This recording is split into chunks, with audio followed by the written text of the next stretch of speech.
घोर कलयुग के बीच एक संत सतयुग का दौर लावेगा।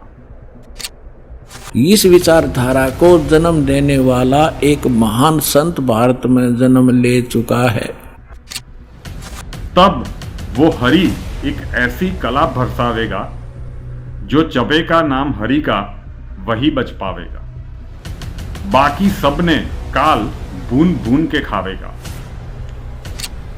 लेकिन भारत से उठने वाली एक नई विचारधारा इस घातक वातावरण को समाप्त कर देगी। एक फरिश्ता फिर इस दुनिया ने बचावेगा। परशुराम के शास्त्रों की भी बुराई को वो हटावेगा। ना समझ दुनिया उस हरि पर भी झूठा दोष लगावेगी। बंद कर उसे कारावास में इंसान महापाप कमावेगा। जेल में उसको डाल के सरकार हामोद करेगी। देश द्रोह का करे मुकदमा, जेल चला फिर वो अवतार। जब भी कोई प्रिडिक्शंस यहाँ पे हमारी सत्य होती है तो हमें बहुत खुशी होती है। यूट्यूब के माध्यम पे जो भी रखा जाता है, लेकिन उसके पीछे क्या लगता है, बहुत सारे डेटा लगते हैं, बहुत सारी कुंडली या ग्रहों की दशा किस प्रकार से इसका असर होगा वो अध्ययन, तब जाके एक प्रिडिक्शन हम कर पाते हैं। वो सत्य होती है तब बहुत खुशी होती है। लेकिन हमारे पौराणिक शास्त्रों में प्राचीन विद्या की ताकत क्या है, उसकी एक भविष्यवाणी युग परिवर्तन के आरंभ से लेकर अंत तक की। लंबा नहीं खींचूंगा, 4 ही शब्द मुख से निकल रहे हैं, दिल से आ रहे हैं। नतमस्तक, भाव विभोर, निशब्द और आश्चर्यचकित। मुख से एक भी शब्द नहीं निकलेगा जो अभी मैं सुनाने के लिए जा रहा हूं।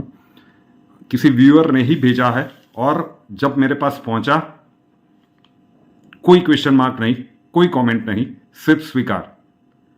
कहा जाता है कि 1922 के आसपास जिन्होंने भी की है ये भविष्यवाणी की थी, कविता के संदर्भ में इसे लिखी थी।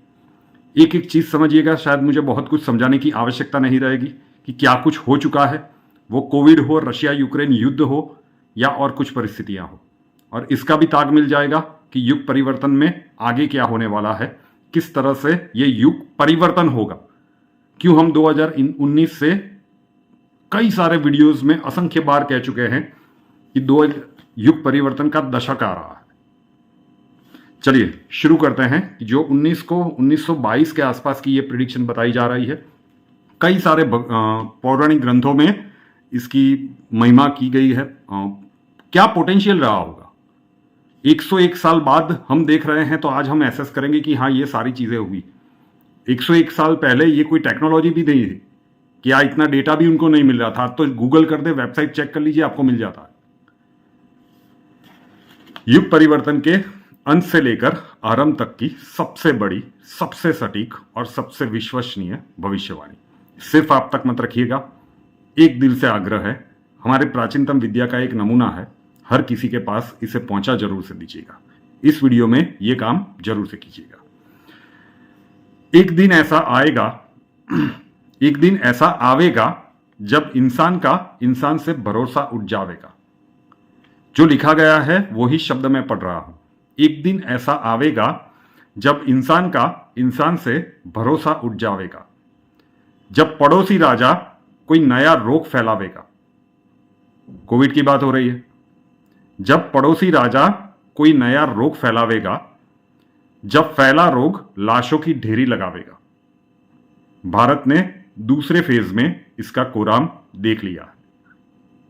1922 की यह प्रेडिक्शन है कि युग पूरी परिवर्तन जब शुरू होगा तब क्या होगा, उसकी ही बात है। उतना ही कंटेंट मैं यहां पे बता रहा हूं।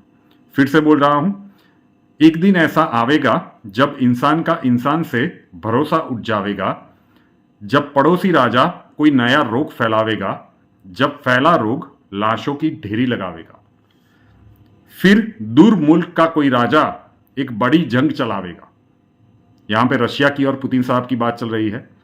जब दूर मुल्क का कोई राजा एक बड़ी जंग चलावेगा, कई साल चली जंग के बाद जब अचानक वो तबाही का अस्त्र चलावेगा, मतलब न्यूक्लियर वेपन के ब्लास्ट की बात यहां पे की जा रही है। रशिया यूक्रेन का युद्ध 1 साल होने को है।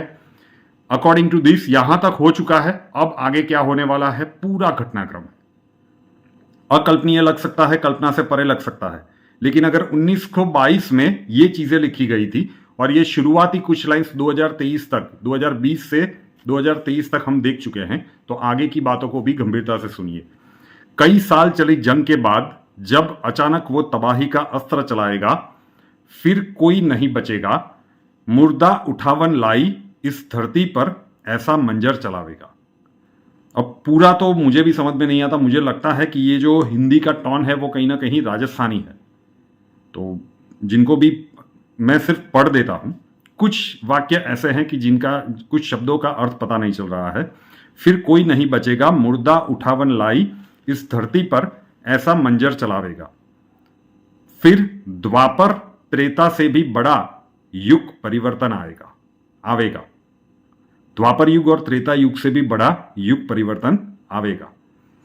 घोर कलयुग के बीच एक संत सतयुग का दौर लावेगा। घोर कलयुग के बीच एक संत सतयुग का दौर लावेगा। जब हाथ ने हाथ खावेगा, नारी का जीवन मुश्किल हो जावेगा। जो लिखा गया है वो ही, क्योंकि अब शुरुआती कुछ लाइन की घटनाएं हम देख चुके हैं और बहुत सारी चीजें युग परिवर्तन के दशक में जो हम प्रिडिक्ट कर रहे हैं इसके सिमिलर ही जा रही है। तो जब हाथ ने हाथ खावेगा, नारी का जीवन मुश्किल हो जावेगा, बच्चे ने राक्षस घर से आन उठावेगा। अब यहां पे राक्षस मतलब दुष्ट प्रकृति करने वाले व्यक्तियों के ऊपर कहा गया है या किस प्रकार से नहीं पता चलता। बच्चे ने राक्षस घर से आन उठावेगा, राजा किसानों का दोषी बन जावेगा।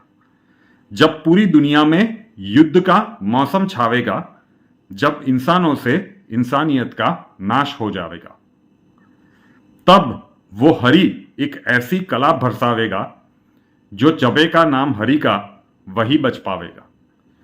बाकी सबने काल भून भून के खावेगा। एक फरिश्ता फिर इस दुनिया ने बचावेगा, परशुराम के शास्त्रों की भी बुराई को वो हटावेगा।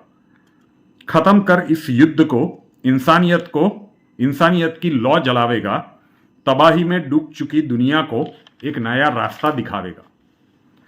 अभी भी खत्म नहीं हुआ है। आपको लगता है कि पिक्चर खत्म नहीं, ये जो भी है ये बहुत सारे शास्त्रों में, बहुत सारे जितने भी लैंग्वेजेस में लिखा गया है, कहीं ना कहीं वर्णन है। ये युग परिवर्तन की एक पूरी कविता है और कहा जाता है कि 1922 के आसपास इसे लिखा गया था, इस पोएम को। आग से तप रही धरती पर वो अनोखी ठंड बरसावेगा, सबको एक करके एक नया राज्य बनावेगा। वो जो भी फरिश्ता, संत, जो भी कह लीजिए, वो आग से तप रही धरती पर, क्योंकि न्यूक्लियर वेपन्स का उपयोग हो चुका होगा, बहुत सारी तबाही हो चुकी होगी, जितने लोग बचे होंगे उनको मिलके एक नया राज्य बनावेगा। खुद भगवान इस धरत पर धरती रक्षक बन के आवेगा। का कहना है कि भाई ईश्वर प्रकट होंगे, क्योंकि युग परिवर्तन हो चुका होगा। वो वेला उस प्रकार की होगी कि भगवान उस समय पे धरती पे आएंगे। ना समझ दुनिया उस हरि पर भी झूठा दोष लगावेगी। ना समझ दुनिया उस हरि पर भी झूठा दोष लगावेगी। बंद कर उसे कारावास में इंसान महापाप कमावेगा। इनके अनुसार जो भी ये पुण्यात्मा होगी, मतलब ईश्वर का ही एक स्वरूप ये बता रहे हैं, और दुनिया उसके ऊपर भी दोषारोपण करके जब वो ये परिस्थितियां बना रहे होंगे, उनको कारावास में डाल देगी। वहां बैठ भी वो फरिश्ता इंसानियत की लौ चमकावेगा। जल में रह के भी वो इंसानियत की लौ चमकाते रहेंगे। फिर बाहर आके वो इस दुनिया में नई सोच चलावेगा। जब तबाही का मंजर आवेगा, तब हरि का नाम ही तने बचावेगा। एक दिन ऐसा आवेगा जब इंसान से भरोसा उठ जावेगा। निशब्द, नतमस्तक, आश्चर्यचकित और भावविभोर। इसलिए मैंने शुरुआत में ये 4 शब्द कहे। अगर इसके ऊपर भी आर्ग्यूमेंट करना है तो वो तो संसद में भी हो रहा है, तो करने वाले तो करेंगे, लेकिन समझने वाले लोग समझ जाएंगे कि क्या कुछ अभी युग परिवर्तन में आने वाला है। ये युग परिवर्तन की ही कविता थी, जो उन्होंने प्रिडिक्शन थी, जो उन्होंने कविता के स्वरूप में लिखी थी। ये देखिएगा, विश्व प्रसिद्ध भविष्य वक्ता फ्लोरेंस ने भविष्यवाणी की है कि तीसरा विश्व युद्ध नहीं होगा। वह भारत के प्रयासों से टल जाएगा। एक दिव्य महापुरुष की विचारधारा से भारत में एक आध्यात्मिक लोग सत्ता में आएंगे। उस महापुरुष के अनुयायी उनकी इस नई विचारधारा को विश्व में फैलाएंगे। भारत ही नहीं, पूरे विश्व के लोग उस विचारधारा से प्रभावित होंगे। भविष्य वक्ता फ्लोरेंस की महत्वपूर्ण वाणियाँ। अब देखिए, ये है वो, पूरा देखना एक बार। ये है वो बहन जिसका फोटो है, ये चित्र बना है इस पत्रिका के अंदर। ये वो बहन खड़ी है, जैसे एक फिलोसफर की तरह इनकी दृष्टि स्पष्ट दिखाई दे रही है। अब इसके हम आगे और पढ़ेंगे तो आनंद घना होगा। इसके हमने फोटो स्टेट कर रखी है, इसमें निशान लगा रखे, इसमें कुछ उभरे हुए अक्षर हैं, अच्छे पढ़े जाएंगे। देखिए, इसमें ज़्यादा ना पढ़ के हम अपने काम का पढ़ेंगे। वो हमने 53 पर पढ़ा था, ये हमने 53 पृष्ठ है इसका, इस पर पढ़ा था। ये यहाँ 53 पृष्ठ है, यहाँ देखा था 53 पृष्ठ पे। और अब हम यहाँ पढ़ेंगे 54 पृष्ठ पे। ये 54 पृष्ठ है। अब देखिएगा यहाँ क्या लिखा है। पहले उसने बताया कि इस प्रकार बहुत सी भविष्यवाणियाँ इसकी इराक के राष्ट्रपति सद्दाम हुसैन ने अमेरिका से युद्ध किया, इस प्रकार की बहुत सी खतरा मंडला रहा था, टल गया। फ्लोरेंस की इतनी भविष्यवाणियाँ सच साबित हुई हैं कि कोई उनकी भविष्यवाणियों पर शक तक नहीं कर सकता। वैज्ञानिक भी उनकी भविष्यवाणियों के सच होने से आश्चर्यचकित हैं। फ्लोरेंस ने अपनी भविष्यवाणी में कई बार भारत का जिक्र किया है। The fall of sensational culture नाम की अपनी पुस्तक में उन्होंने लिखा है, सन 2000 आते आते प्राकृतिक संतुलन भयावह रूप से बिगड़ेगा। यानी लोगों में दुराचार, रिश्वतखोर, हाहाकार, बेईमाना घर कर जाएगा। लोगों में आक्रोश का भावना प्रबल होगी, दुराचार पराकाष्ठा पर होगा। पश्चिम देशों के विलासितापूर्ण जीवन जीने वालों में निराशा, बेचैनी और अशांति होगी। अतृप्त अभिलाषाएं और जोर पकड़ेंगी, जिससे उनकी अपनी कटुता बढ़ेगी। चारों ओर हिंसा और बर्बरता का वातावरण होगा।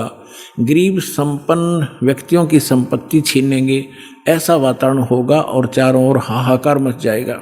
अब देखो, अब ये भविष्य वक्ता कह रही है कि अगर वो संत ना आता तो ऐसी दशा भारत की हो जाती, लोग एक दूसरे ने लूटने लग जाते। अब इसने तुरंत फिर क्या कहा कि उस संत की विचारधारा से वो घातक माहौल टल जाएगा। देखिए, ऐसा वातावरण होगा और चारों ओर हाहाकार मच जाएगा। ऐसा हाहाकार मच जाएगा, लेकिन भारत से उठने वाली एक नई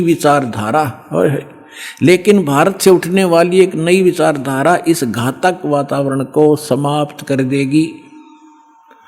वह विचारधारा वैज्ञानिक दृष्टि से लोगों में सामंजस्य और आपसी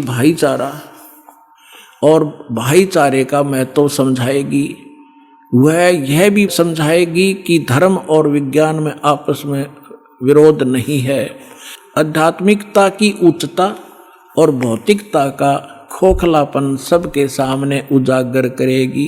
अपने आत्माओं, ये तो चलो इन भविष्य वक्ताओं का तो इतना काम समझ लो आप, जैसे परमात्मा ने विद्वान बना दिया, पृथ्वी और सूरज बना दी, सब नक्षत्र बना दिए, और अपने आप निर्धारित है कि इस समय 6:20 पर सूर्य उदय होगा। अगर कोई खगोल भगोल का ज्ञाता अब बता दे कि फलानी तारीख को 6:20 पर सूर्य उदय होगा, वो ना बताता तो भी उसी समय होना ही था वो, क्योंकि उस परमात्मा ने वो निर्धारित सिस्टम बना ही रखा है। तो ये ना बताते तो भी परमात्मा ने पहले बोल ही रखा है, निर्धारित दिन ठीक धर रखा है, वो तो ये होना ही होना था। ये बता रहे हैं तो आपके लिए और ज्यादा गोल्डन चांस है।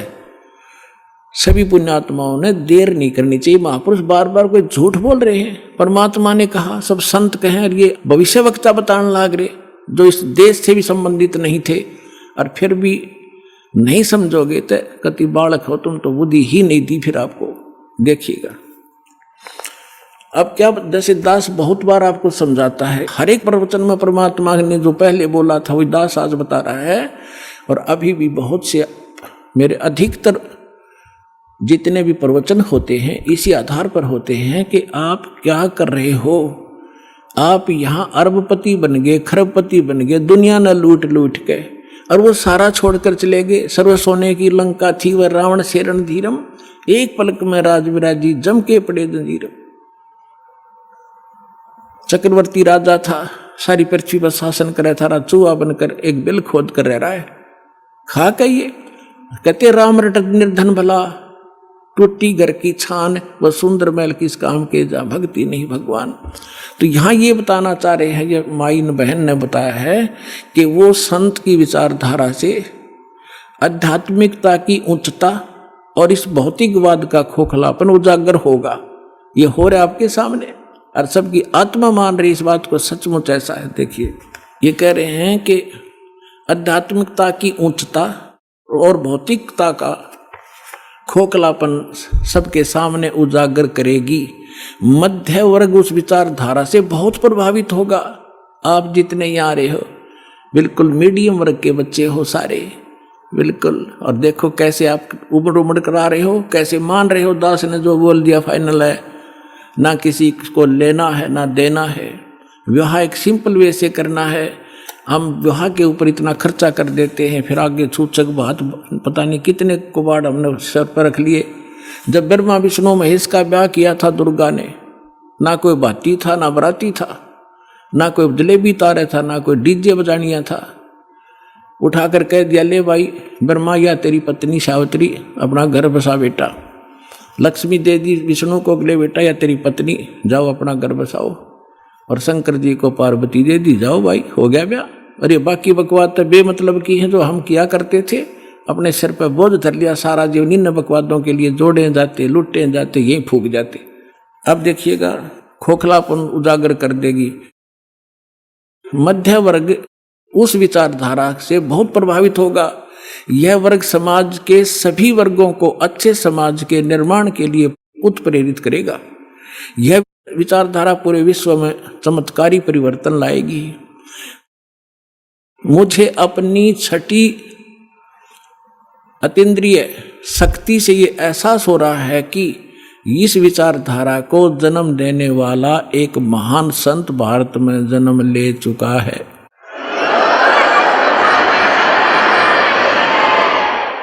ये देखिएगा यहाँ लिखा है कि एक पत्रकार ने 1964 में फ्लोरेंस से पूछा था और 1980 की शुरुआत तक व्यापक उथल-पुथल 80-89 के बाद ऐसे भूकंप आएंगे कि न्यू जर्सी का कुछ हिस्सा तथा यूरोप और एशिया के कई देशों के स्थानों पर भूकंप से विदीर्ण हो जाएंगे, कुछ जलमग्न हो जाएंगे। तृतीय विश्व युद्ध का आतंक सबके दिमाग में बैठ जाएगा। वे इस युद्ध की तैयारी कर लेंगे, लेकिन भारतीय राजनेता नहीं संत की तरफ से शिकार है, तीसरे युद्ध से वो समाप्त कर दे। तो 1964 तक यह जीवे थी। 1964 में तो ये युवा थी जो बता रही थी, 10, 20, 30 वर्ष और भी रहेगी, 94-95 तक यह जीवे थी। तो इसने उस समय बता दिया था, 1964 में भी इसने बता दिया था कि उसका जन्म हो चुका है। और उसको दृष्टि आगे की जो वर्तमान का जो दास की स्थिति थी अब की है वो भी दिखाई देती। देखिएगा, मुझे अपनी छठी अंतीन्द्रिय यानी अंदर के आभास से शक्ति से ये एहसास हो रहा है कि इस विचारधारा को जन्म देने वाला वह महान संत भारत में जन्म ले चुका है। उस संत के ओजस्वी व्यक्तित्व का प्रभाव सबको चमत्कृत करेगा। उसकी विचारधारा अध्यात्म के कम होते जा रहे प्रभाव को फिर से नई स्फूर्ति देगी। चारों ओर आध्यात्मिक वातावरण होगा। ओए होए, दास बार बार कहता रहा है कि यदि परमात्मा इस दास के माध्यम से फिर से अपनी यथार्थ भक्ति नहीं प्रारंभ करते तो आने वाले 50 वर्ष के बाद हिंदुस्तान में कोई राम कन्या नहीं पाओ, ऐसी हाहाकार मच जाती है। तो इसमें यही कहा है कि वो फिर गिरते हुए अध्यात्म सत्र को फिर से उभारेगा, इसका ये भावार्थ है। उस संत के ओजस्वी व्यक्तित्व का प्रभाव सबको चमत्कृत करेगा। उसकी विचारधारा अध्यात्म के कम होते जा रहे प्रभाव को फिर से नई स्फूर्ति देगा। चारों ओर आध्यात्मिक वातावरण होगा। संत की विचारधारा से प्रभावित लोग विश्व के कल्याण के लिए पश्चिम की ओर चलेंगे। धीरे धीरे एशिया, यूरोप, अमेरिका पर पूरी तरह छा जाएंगे। उस संत की विचारधारा से पूरा विश्व प्रभावित होगा। उनके चरण चिन्हों पर चलेगा। पश्चिमी देश के लोग उन्हें पश्चिमी देश के लोग अमेरिका, इंग्लैंड आदि उन्हें ईसा, मुसलमान उन्हें एक सच्चा रहनुमा और एशिया के लोग उन्हें भगवान का अवतार मानेंगे। उस महासंत की विचारधारा से बौद्धिक क्रांति आएगी। बौद्धिक माने अच्छी बुद्धिमान लोग उसके साथ होंगे। देखो, बुद्धिजीवियों की मान्यताएं बदलेंगी।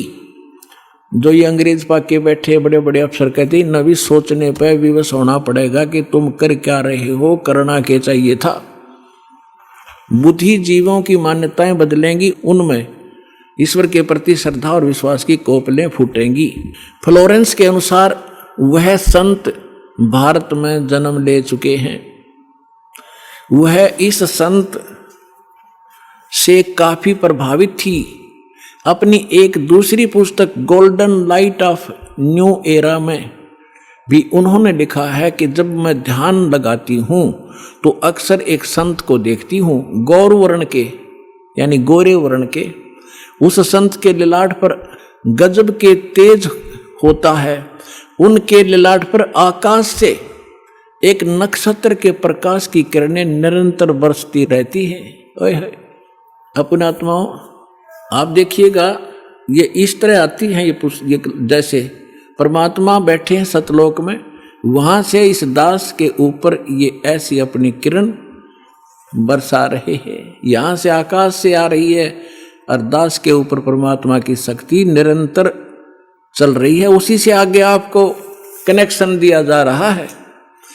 अब उसी को ये बहन बता रही है फ्लोरेंस अपनी दिव्य दृष्टि से देख कर के उसके ऊपर माथे पर यानी उसके सिर पर ऊपर से आकाश से नक्षत्रों से एक लाइट निरंतर आ रही है जो उसके माथे पर बरस रही है और वही शक्ति आगे आप में जा रही है। देखिएगा, जब मैं ध्यान लगाती हूँ तो अक्सर उस एक संत को देखती हूँ गौर वर्ण के। अब देखो यहाँ थोड़ा सा लिखना भूल गया, फिर इन भक्तों ने अपना ने एक बुक इसने बताई है। देखिएगा, एक दूसरी पुस्तक golden light of new era, ये एक बुक है। इस बुक के आधार से भक्तों ने एक वेबसाइट से निकाला है। वेबसाइट से इसकी इंग्लिश में है उसकी वाणी, वो इस प्रकार देखिएगा, यही है। I can clearly visually A golden era divine, वो कहती है मैं देखती रहती हूँ। यहाँ देखना, यहाँ पर है जो हिंदी उसने किया वो यहाँ से है। When I enter great flights of meditation I visualise, मैं देखती हूँ। ये क्या कहती है बहन कि जब मैं ध्यान की गहन ऊंचाइयों को छूती हूँ, यानी जब मैं ऊपर उड़ती हूँ ध्यान से, तो मैं क्या देखती हूँ। देखिएगा, when I enter great flights of meditation I visualise such a great saint who is fair skinned, यानी फेयर स्किन्ड माने साफ वर्ण का, गौर वर्ण का, विद वाइट हेयर, उसके बाल सफेद हैं, white hair, and without a beard and moustaches, वो बिना दाढ़ी मूछ का है।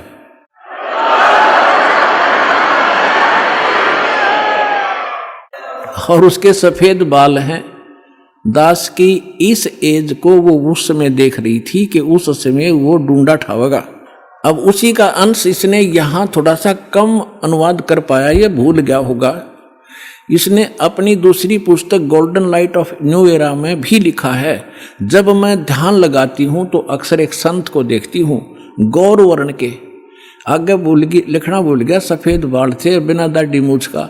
अब दरअसल क्या है कि ये कोई पत्रकार ने उस वाणी को, उसकी बोली हुई को अपने ढंग से चित्रार्थ किया है। तो इन लोगों का दृष्टिकोण था किसी और संत पे कि वो हो सकता है। इसमें लिख रखा है कि वो श्री राम शर्मा होगा। इस अंग्रेजी वाले ने आगे चल के दो, जैसे गीता मूल तो सही है, मूल पाठ गीता का अनुवादकर्ताओं ने अपने हिसाब से श्री कृष्ण का ऊपर बना रखी थी, श्री कृष्ण बोल रहा है गीता। तो ये लोग ऐसे यहाँ ये जान के छोड़ गया कि वो सफेद बाल होंगे और बिना दाढ़ी मूछ वाला होगा, इसलिए यहाँ छोड़ गया। इसमें इंग्लिश वाली में उसकी में साफ लिखा है, वो उसकी अपनी बोली हुई भविष्यवाणी है अपनी भाषा में।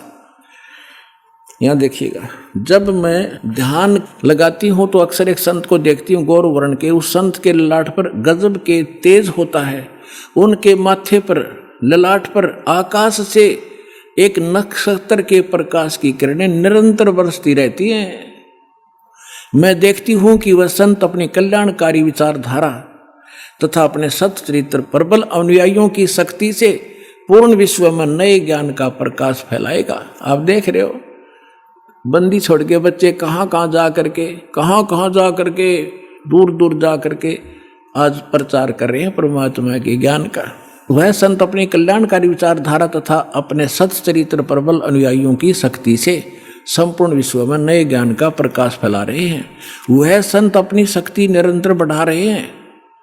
उनमें इतनी शक्ति है कि वह प्राकृतिक परिवर्तन भी कर सकते हैं।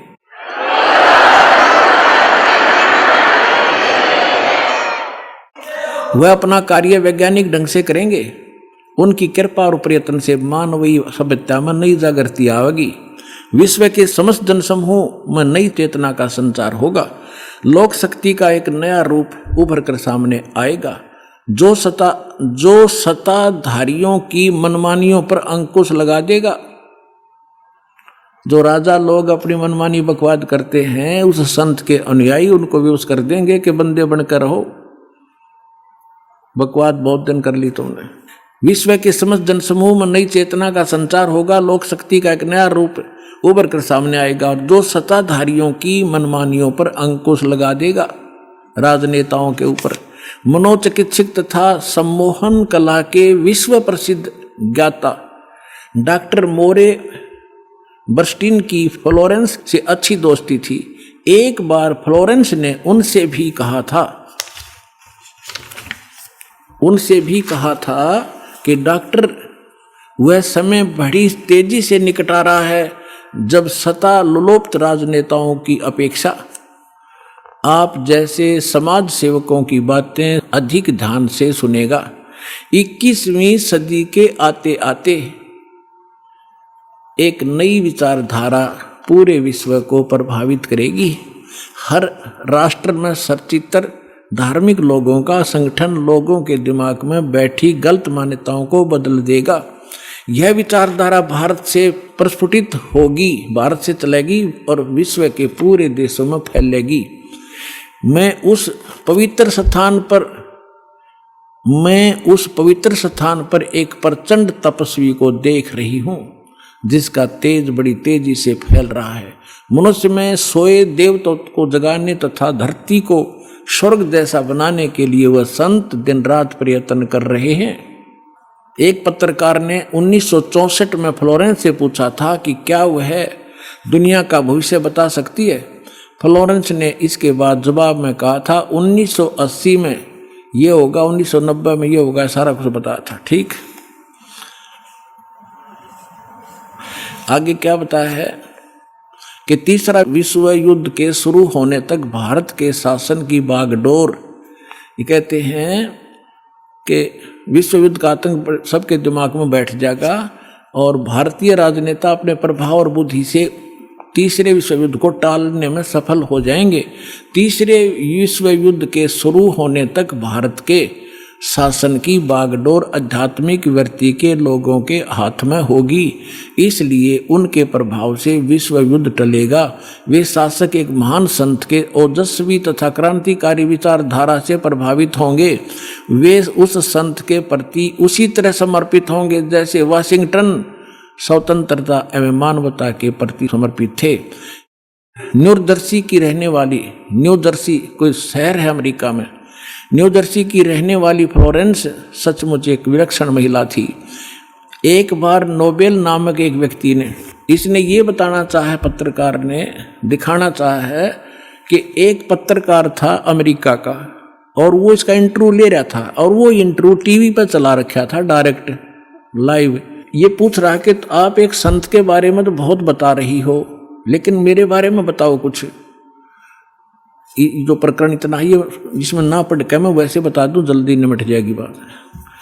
तो फ्लोरेंस ने कहा कि तेरे विषय में बताऊं। उसका दायां हाथ पकड़ा और उसने कहा कि आप जो है किसी दूसरे राज्य में भी प्रचार प्रसार करेगा। तो वो कह रहा था, उसने इसमें लिखा है कि मैं उससे कह रहा था कि तू भला मजाक कर रही है मेरे साथ। अगर इस इंटरव्यू को मेरी महकमे वाले सुन रहे होंगे, मेरे बॉस, तो मुझे नौकरी से निकाल देंगे। दूसरे में प्रसार तो नहीं होगा पर मैं नौकरी से जाता रहूँगा। तू क्या मजाक कर रही है। उसी समय मेरे हेड ऑफिस से टेलीफोन आया और मेरे लिए ही था, मैंने उठाया। मेरा बॉस कह रहा था कि मैं तुम्हारा इंटरव्यू देख रहा हूँ, मैं हैरान हूँ कि हमने निश्चय कर लिया है आपको न्यूयॉर्क के अंदर प्रचार प्रसार के लिए भेजना है। कल ही इसका डिक्लेयर करेंगे, फाइनल हो चुका है। मैं हैरान हूँ, तुम्हारा इंटरव्यू मैं सुन रहा हूँ कि फ्लोरेंस को कैसे पता चला और आप जल्दी आ जाइए, आपको वहाँ भेज रहे। तो ये कहने का तात्पर्य है, वो इंटरव्यू लेने वाला ये कह रहा है उसकी इतनी सटीक भविष्यवाणी थी, तो वही कह रही है जो संत के बारे में उसकी झूठी नहीं हो सकती। अब देखिए, अब यहाँ देखिएगा, ये मैंने छोड़ दिया, यहाँ वही बता रहा था। ये टीवी के कार्यक्रम के दौरान उनसे बोला, मैं बोला, पत्रकार कह रहा है, आप भारत में जन्म ले चुके संत के बारे में तो अक्सर बताती रहती हो, मैं अपने बारे में भी कुछ जानना चाहता हूँ, बताइए। फ्लोरेंस ने उसके दाहिने हाथ को थाम लिया और बोली, आप बहुत जल्दी किसी दूसरे राज्य में प्रसारण करेंगे। नोबेल ने एक प्रसारण सेवा के, वो एक कर्मचारी थे उस प्रसारण सेवा के, इस बात पर हंसने लगे। कुछ सेक्शन बाद बोले कि आपने मुझसे अच्छा मजाक किया, यदि हमारी कंपनी के अधिकारी इस कार्यक्रम को देख रहे होंगे तो दूसरे राज्य में तो जाऊंगा या नहीं, फिलहाल अपनी कंपनी से तुरंत निकाल दिया जाऊंगा। फिर पीछे घोषणा ये लिख दिया उसने कि वहाँ, अब कहते नोबेल के जब फोन पर उठाया तो उसने बताया कि हमने न्यूयॉर्क के प्रसारण का काम शुरू करने का निर्णय लिया है, वहाँ तुम्हें भी भेजा जाएगा। अभी यह बात गुप्त रखना, इसकी घोषणा कल की जाएगी। मैं टीवी पर फ्लोरेंस के साथ तुम्हारी बातचीत देख रहा था, वो बॉस बोल रहा है। फ्लोरेंस ने तुम्हारे विषय में जो बताया वो पूरी तरह सच है। आश्चर्य है कि यह बात कैसे मालूम होगी। नोबेल फ्लोरेंस का चेहरा देखता रह गया। अब उस लड़की में इतनी सटीक भविष्यवाणी ये सिद्ध की इसने, और उसी ने उस संत के बारे में की। आगे फिर देखना, कुछ पत्रकारों ने उनसे एक बार पूछा था कि वह भविष्य को कैसे देख लेती है तथा गायब व्यक्ति या वस्तुओं का पता कैसे लगा लेती हैं। तो फ्लोरेंस ने बताया, मुझे स्वयं नहीं मालूम कि यह कैसे संभव हो जाता है। मैं भविष्य के विषय में एक बहुत महत्वपूर्ण बात बता रही हूँ। बार बार कहा करती वह कि 20वीं सदी के अंत में भारतवर्ष में 1997 के आसपास एक प्रकाश निकलेगा। वह प्रकाश पूरी दुनिया को उन दैवी शक्तियों के विषय में जानकारी देगा जो अब तक हम सभी के लिए रहस्य में बनी हुई थी। एक दिव्य महापुरुष द्वारा यह प्रकाश पूरे विश्व में फैलेगा। वह सभी को सतमार्ग पर चलने की प्रेरणा देगा। समस्त दुनिया में एक नई सोच की ज्योति फैलेगी। जब मैं ध्यान अवस्था में होती हूँ तो अक्सर यह दिव्य महापुरुष मुझे दिखाई देते हैं। फ्लोरेंस ने एक बार कहा, इस संत या दिव्य महापुरुष का जिक्र किया है, साथ ही यह भी बताया है कि उत्तरी भारत के एक पवित्र स्थान पर वह मौजूद है, बरवाला में।